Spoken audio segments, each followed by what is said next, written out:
Boothy Bites, here we go. Welcome everyone. Welcome Boothy. How are you on this beautiful Thursday morning? Yeah, very good, thanks. It's been chilly, hasn't it, this July? But yeah, walking the dog this morning, it was like 6 degrees and I'm freezing, and he's looking at me going, Dad, we really shouldn't go out today. But anyway, we did it, so yeah, all good. Very good. Yeah, it's a little chilly here in Brisbane as well, but at least the sun is shining in this sunshine state of ours.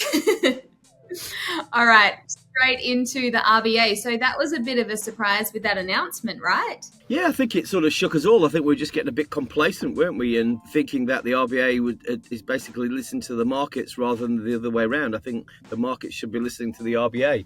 So I think it's a hiccup, right? From reading the report post the meeting, basically they're saying, look, we've got a bit of time. We feel that we want to be cautious with decreasing interest rates because it does trigger inflation again. That's one of the byproducts of decreased interest rates, although the benefits hopefully outweigh that. But yeah, so I think we'll wait to see what the inflation data for July is like. They've got a bit more information there. The inflation is within the band of 2 to 3%, so it should be still appropriate to decrease interest rates. I think pretty much with the market's now calling 100% that there will be an August decrease of 25 basis points, but certainly the sort of the yield curve tapered off a little bit, and it's changed a little bit, so not quite as aggressive. And I think again, it's a lesson for us all. Let's not get carried away.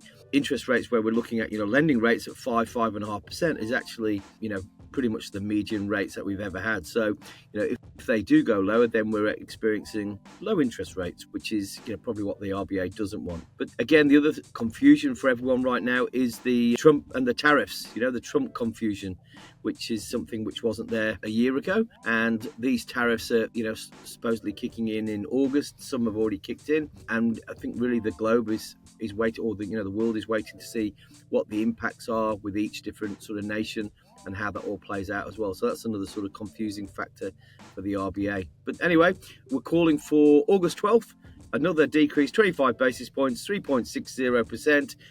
You heard it here first. We're not going to get it wrong. We're not going to get it wrong. He's looked into his crystal ball, a ball, and that's what it says. Yeah. Or ball. Little ball. Now, what's the latest with the lenders? The variable rates, they've been pretty steady. So we've had quite a lot of competition there in low loan to value ratio variable rates. So we've had Kudos and Heritage, sort of second tier lenders, down at that 544, 549. Again, our larger lenders are pricing for larger deals and low loan to value ratios, and we'll sort of get down to that level and price match as well. But the fixed rates, they're extremely discounted right now. So because we've got this inverted yield curve, the 2 and 3 year fixed rates are lower than the variable rates. So recently, Teachers Bank have come out with a 5.102 and 3 year fixed rate, which is extremely cheap. So it's like 25, 30 basis points discount on that. And then for your investors, investor rates are always slightly higher. But we've got nice 2 year and 3 year fixed rates with Bank of Queensland at 534. Teachers again 535 for 2 and 3 years. That's P&I. And then interest only variable is a discounted rate with MyState again. So if you're looking to reset interest only rates on investment debt, then sort of 560, 570 sort of where the benchmark is for those. But again, there's a lot of confusion with rates as always. So if with one of the majors, you don't know whether you're getting a good deal. So come through to us, come through to your broker, and we'll give you a lending health check. So we're doing lots of reviews now. Yes. Now, employee share schemes. Can you tell us what they are and how can Lydian assist? So we've started to get a few more, well, I suppose a few guys and girls on the team at Lydian Brokers who know more than me, which is great. I'm a terrible broker anyway. But the funny thing is that the bigger the team gets, the more knowledge is within the team, and the cool thing about that is we've got a great community and everyone shares their success stories. And one of the deals that popped up the other day was a client who was struggling to borrow the amount that they wanted to buy their forever home, right, which is important. And part of their income through their employer, they were part in a tech business, which a lot of these employee share schemes are part of that sort of income stream, and they were getting employee shares as part of their package. Now, the elements of that were that some of those shares were vesting, i.e. coming in and they were able to sell those shares Some of them were pre-vest, which means they're sort of retained by the employer until they're eligible to vest and cash in. However, there was a lender there that actually allows to use that extra share component as income, and then there's some sort of checks and balances on it, so you're not allowed to use all of it.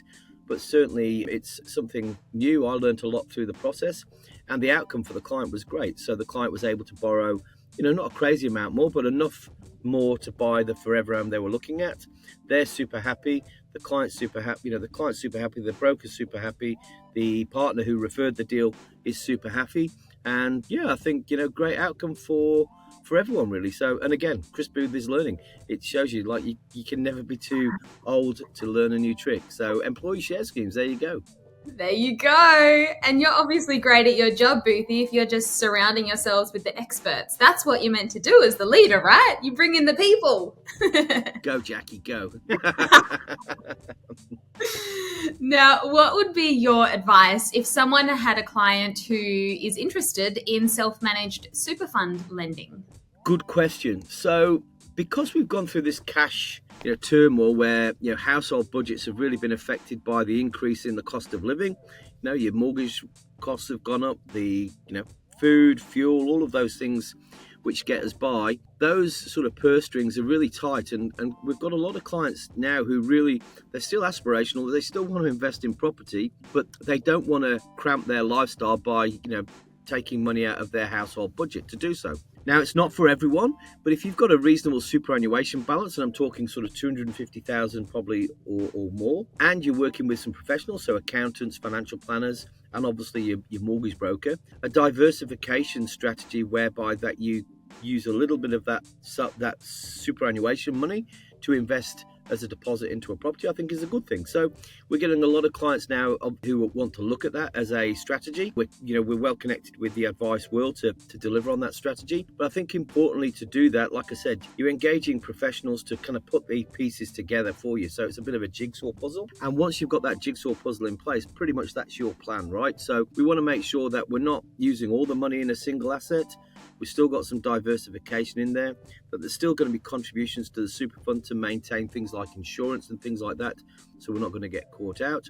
When we're purchasing the property, obviously we want some advice to make sure we're buying the right property in the right location with the right yield, and then map out the cash flow, so to know exactly what sort of costs are going to be incurred and what sort of the net drawdown of cash is going to be from that. And then what we do once we've done that, then we'll overlay a product for that. So again, there's a lot to it, but it's advice driven.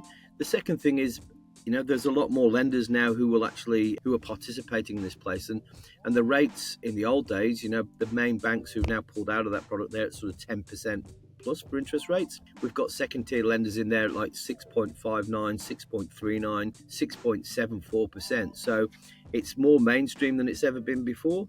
The interest rates are coming down.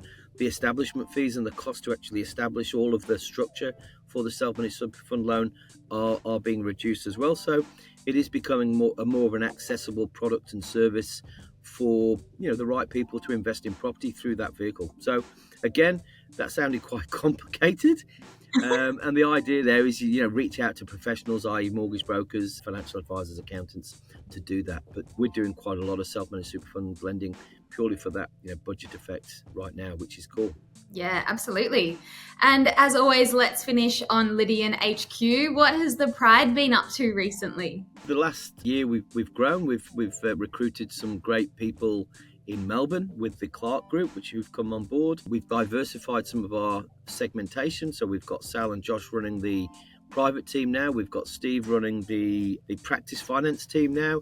We've got Mark Lenane running the asset finance team now. So we feel some of these segmentations are important because, that networking effect internally is important because people have got specialization. And then lastly, when we're going out to our partners as well, one broker can't do everything. Now we have a team of brokers who can actually cover all these facets of debt for clients, which is important. One of the new team members who's joined us is Lee Habib. So we're really pleased Lee's joined us. I've known Lee probably had a beer with Lee when we were talking about setting up Lydian 4 years ago, which is pretty crazy, right? Lee's worked in that space whereby he's helped a lot of business owners kind of get back on track. If a business owner sort of has been struggling and has probably struggled to make some of the contributions required to the ATO, which as many businesses have used the ATO bank just to get by. The legislation changed on the 1st of July that you can no longer sort of deduct that debt as an expense in your business accounts. So Lee's got a lot of specialist sort of restructuring debt knowledge, and he's joined the team this month, which is really cool. So we're going to go out to more accountants,